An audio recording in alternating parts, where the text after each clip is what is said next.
Welcome to the Why Did I Get Cancer podcast. I'm Deborah Herlax-Enos, a small-town girl turned TV nutritionist and healthy living expert. I design health programs for the average guy or gal, including those average guys named Metallica. On September 1st, 2020, I was diagnosed with breast cancer. I asked every oncologist the same question, why did I get cancer? But none of my doctors had good answers for me. I wanted answers, and that's why I started this podcast. I want to help you to lower your cancer risk and provide self-care tips for those in the battle. I'm getting answers, and I want to share them with you. Hey, everyone. Welcome to my review episode where I talk about the 2 most downloaded episodes in 2023. And I would say one was surprising and one was not. So the first most downloaded episode was about sleep. And I think maybe I'm not surprised about that because so many of us are just bad sleepers. And the information was really good. That was with Devin Burke. But I think the one that was surprising for me was that Dr. Henry Cloud, who honestly I love, his content is amazing. But he talks a lot about boundaries and kind of lack of boundaries or being codependent or being a people pleaser. Can that contribute to cancer risk? And that was one of my top downloaded episodes of 2023. So I thought we'd go ahead and start with Devin Burke. And I'm just going to play a couple of tracks from the original podcast. And the first clip I thought was so interesting because I was asking him, actually, I was telling him that I've just been a bad sleeper for most of my life. And could being a bad sleeper contribute to cancer risk? I hated his answer, but he said yes. So here we go. Devin, I'm a terrible sleeper. I'm just going to confess that right now. And I want to know, is bad sleep, could that have contributed to me getting cancer? The truth is, yeah, 100%. Yeah, 100%. Yeah, so I'm sure we're going to be talking a lot about, how to get improved. I don't like to scare people too much because people this is the thing. When you start to tell people how important sleep is, people that have issues with their sleep, they sleep worse. That being said, 100%, if you are not sleeping, it does contribute to your chances of cancer. And there's a lot of science to support that. I was afraid you were going to say that. And one of the reasons why I have this podcast is I'm really committed to never getting cancer again. But I would imagine not sleeping great, it's not just increasing your cancer risk. Is it possibly, diabetes or inflammation? All of the above: heart disease, diabetes, Alzheimer's. I mean, literally anything that, the big killers, sleep is linked to. And so it's, it's because our immune system gets restored and repaired throughout the night. And so if we're not getting the sleep that we need, our bodies are not repairing. And so that's really, that's at the base, most simple level. Sleep restores our immune system. And when we're not getting enough of it, our immune system is not being restored. I thought the second clip with Devin Burke was also really interesting. He was talking about how important it is to have boundaries with technology. And boy, that isn't easy, is it? We have TVs in our bedrooms, we have phones on our nightstand. And he was talking about how this can really be just incredibly disruptive to sleep. And maybe I really liked what he had to say, but at the same time, I didn't like what he had to say because I have some work to do in my own life. I don't have a TV in the bedroom, but we both have our phones on our nightstands and we use them as alarm clocks. So maybe our next step is to just get a good old-fashioned, alarm clock that doesn't have to do with having a cell phone in the bedroom. So here's the clip. I set my alarm for the next day at like 7 p.m. so I don't have to, burn my eyeballs with that bright light right before I go to sleep. Is that helping? And what other suggestions might you have? Yeah, it really depends on how far you want to go with this. I'm a big component of a tech-free bedroom. So literally no TV and no phone. But for some certain people, they're not willing to do that, or it's because they have an aging parent or they have kids that are out of the house and they want to have the phone there, right? Right. So, but drawing really strong boundaries around technology is important if you value sleep, because it really is the technology that's getting in the way of most people getting sleep. It's adding more stress to our lives in certain ways, which then directly correlates to people then not being able to, get the sleep that they need and get enough of Mhm. it. Mhm. Okay. And I couldn't agree more. And I think about, being someplace where there's not great connectivity. And so I end up reading before bed and then I sleep great that night. Yeah, I would say that would be a better routine. And here's the thing, it's not like you never watch a show before you go to sleep or never touch your phone. It's not about these absolutes. It's just really about finding balance. And we are creatures of habit. So we get in habits of doing certain things. So I always encourage all of our clients, and when I speak, it's just getting a healthier habit. It doesn't have to be this absolute, like, I never watch a TV show before sleep or I never touch my phone after a certain hour, because then that creates so much pressure around it, and it makes it more of a thing. It's just integrate these sort of steps slowly, and then just notice how that impacts how you sleep, and then notice how that impacts how you feel the next day. And and then you kind of can say, oh, it's actually worth it. I actually feel better when I practice, cleaner sleep hygiene, if you will, than when I don't. And then you can make the decision from there. Okay. And I've also heard people mention sleeping in a cooler bedroom. Do you have any information about that to share? Yeah. So our body temperature needs to drop 2 to 3 degrees Fahrenheit for sleep to happen. So, and throughout the night, our body temperature is actually going up and going down. And so studies have shown that a cooler bedroom, 68 degrees, they found is like sort of the optimal temperature, does support deeper quality sleep. So, for people that live in environments where they can open windows, where you're also getting that good air ventilation, because indoor air is not the best. So if you live in a cooler environment, that's a great strategy to kind of kill two birds with one stone, if you will. Fresh air and cooler environment. This third clip was really interesting. He is talking about being wired and tired. And really, what he was meaning by that, my takeaway with that is that we're just so wired up because of work, because of watching too much news, because of having, a computer in our hand all day long, meaning a cell phone, that we just get so wired that it's almost difficult to sleep. And I found some of his comments about being wired and tired really interesting. And then at the very end, you're going to just have to go listen to the entire episode.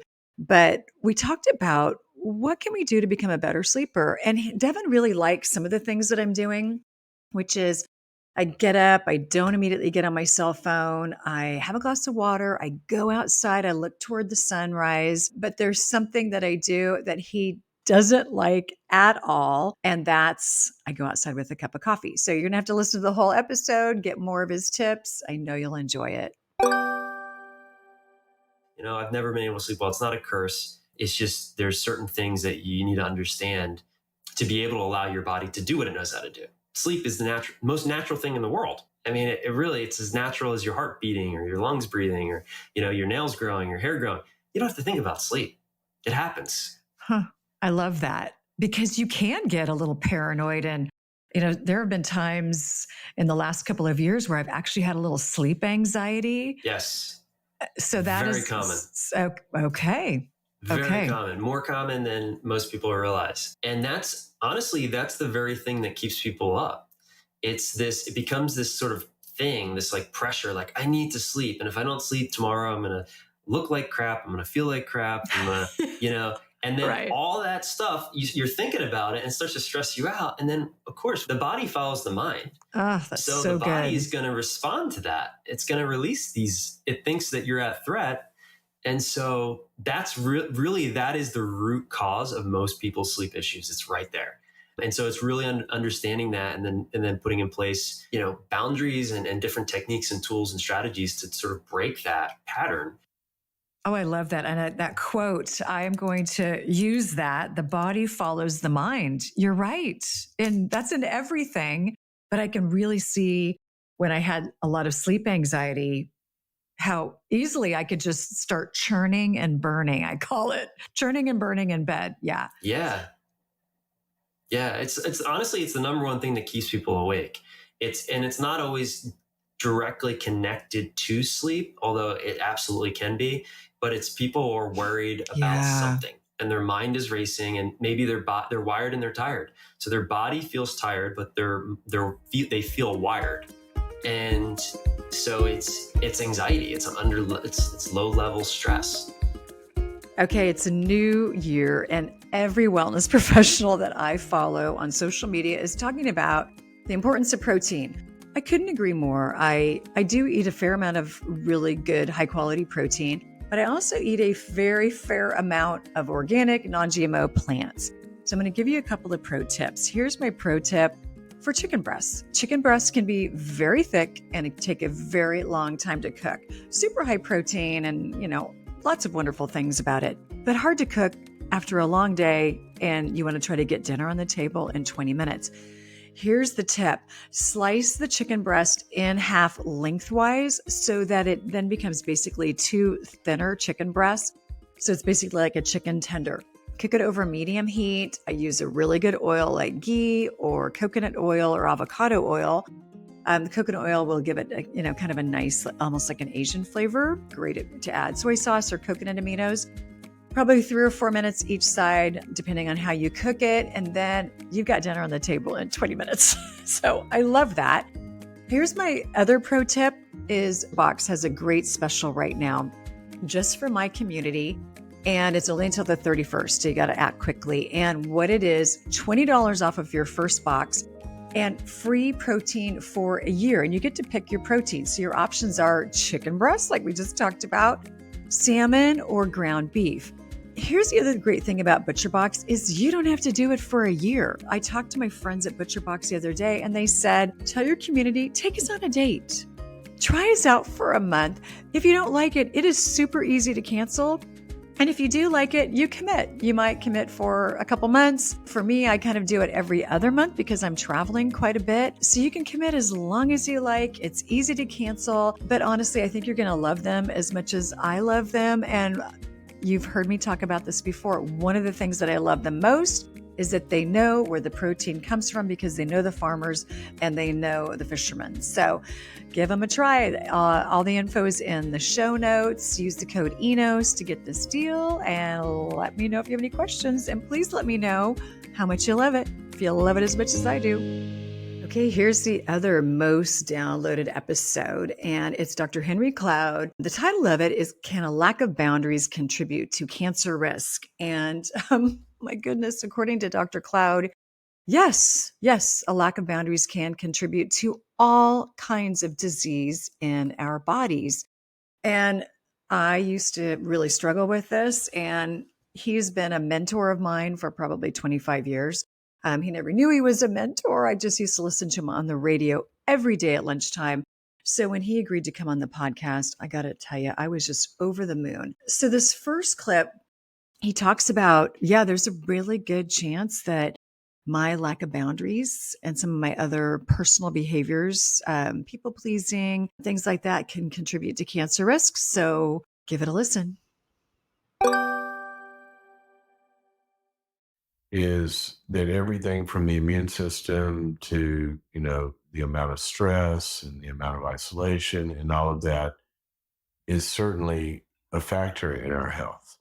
You also have genetic loadings that go into this. And so it's very, very complicated. You have all sorts of environmental factors as well. What people get cancer from living too close to power lines, so but when you say can stress contribute to a breakdown in health, we know that's true. And so it's just, it kind of be like saying, well, what's the safe amount of smoking? Well, nobody knows, but why would you want to find out? And so it's like, is my stress level or is my dysfunctional abusive relationship contributing to my health problems? Yeah. We know it does. So wouldn't you want to fix that anyway? And so, I mean, nobody really knows all the multifactorial things that go into these illnesses, but we do Mhm. know that stress and loneliness and psychological patterns and thinking and feeling in certain states, we know that that attacks the systems that keep us healthy or make us sick. So it's hard to draw a straight line. I would never try to do that, but I do know that we want to be healthy regardless. What would you say? I mean, you went through it. Yeah, I would say that there were things that I was doing that could contribute to cancer. I would say I struggled with forgiveness, and I'd mentioned being codependent, and I was always the giver in the relationship, and you can really get resentful, and that's got to go somewhere. Well, you do get resentful when you are giving. There's a Bible verse that I love about giving. Here's what it says: "Give as you have purposed in your heart." In other words, you're doing this on purpose for good reasons. Give as you purposed in your heart, not begrudgingly or under compulsion, for God loves a cheerful giver. Okay, so let's break this down. When we are giving because we want to help someone, we have empathy for them, we love them, you give to your kids because you want them to grow, and you're choosing to do that, or you go help a friend, or you take a parent in, or whatever. Yes, I want to do this. The next couple of clips I also found incredibly interesting. We talked a lot about the word should and how really it's time to get that out of our vocabulary, because when we use the word should, it really it packs with that a lot of obligation to other people. And we often end up resenting the people who have asked us to do these things, even though we said, yes, I'm going to go ahead and do it. Because I should do it. And so we had a good discussion about that. And then one of the really interesting discussions we had was about giving. And we talked a lot about giving for the right reasons. Many of us give our time, we give our energy, we give money, we give, resources to people. And we feel like we should do it, and we end up resenting it. And again, it just becomes this really ugly cycle. And that stress has to go somewhere for most of us. And does it, go to your stomach? Does it go and cause neck problems? Can it contribute to inflammation, which then contributes to cancer risk? So it was a really wonderful discussion, and I hope you enjoy it. A lot of people are giving when the other person will be fine for them saying no, but they feel bad. Right. They feel guilty or whatever it is they feel. Yeah. Yeah, I was just talking to my wife who's traveling to visit our daughter in college. So she's there for a few days, and they were hanging out. Went to lunch and they're hanging out. Then our daughter Lucy says, "Mom, I know. I mean, I want to see you, but my friends have. There's this event tonight, and she wanted to go with her friends, even though Mom's flown into town." And Tori goes, "Sure, go with your friends. I'll see you tomorrow." And she's like, "Oh, but I feel bad. And Tori was fine with it. But sometimes we have shoulds. Well, I should really do this because I'm selfish if I don't. And generally, people that are afraid of being selfish are the least selfish people in the world. The selfish people never even. So But true. there's shoulds in your head of how you're wired. And that's what I mean when I say we got to change this. So I don't want giving to get a bad name. I want purposeless giving for bad reasons like manipulation or control or all that. I'll never forget when Olivia, our oldest daughter, we have two. And when she was she was probably 4 years old, maybe, and was going off to her preschool and we're having breakfast. And so this is the problem if you're the kid of a psychologist, right? You get all these life lessons all the time. My kids are rolling Sure. and I say, Livy, because we've been talking about giving, and teaching giving. And I said, okay, so here's what I want you today at school, I want you to just give something to somebody that you want you would like to do. Okay.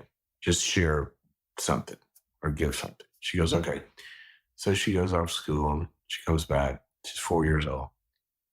And I said, so how'd it go? Did you give anybody anything? And she goes, well, yeah, we were at snack time and there was this girl, mom sent me with, my snacks and there was this girl who didn't have any. And she goes, and so I took one of my cookies and I gave it to her. Is that what you mean?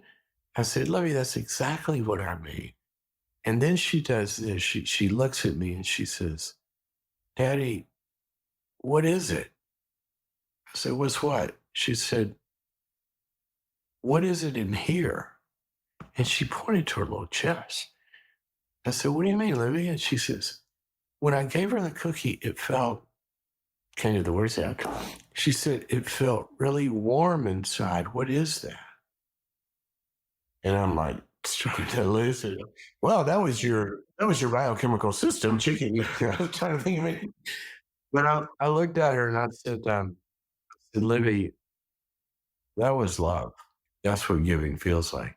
Now, in that moment, giving was purposeful and it was based on empathy and care, and positive emotions were getting created by biochemical, physiological processes.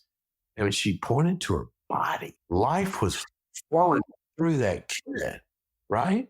Wow, at 4. Think what she had been would have been feeling if a bully had come over. So give me your cookie. Well, no, I'm going to, very different chemistry in her body. So giving isn't the problem. It's why we're giving. Do we feel overpowered, pressured, manipulated, afraid of we're going to get abused if we don't, or some internal guilt or shoulds in our head? That's the growth out of codependency. I hope you enjoyed this year in review episode. I certainly enjoyed it. It was so fun for me to go online and look at the analytics and see, what people in my community, what they enjoy listening to. So I got some surprises out of it, and I hope you did too. Both of the episodes in their entirety will be tagged in the show notes, so you get an opportunity to go back and listen to both of them. And honestly, I really love this podcast. I love creating this podcast for you. But honestly, I create it as much for me as I do for you. I learn something new every time I interview somebody. So thanks for coming along on this journey with me. It's great to have you here. Thank you for joining me today on the Why Did I Get Cancer podcast. I've got my shopping guide for all of my cancer self-care items in the show notes, along with information about today's guest and our show sponsors. And don't forget to subscribe to my podcast so you never miss an episode. Keep in mind, I'm not a doctor. I'm just a gal that got diagnosed with cancer and wanted answers. If you need medical advice, please be sure to consult with a medical professional. And thank you for listening.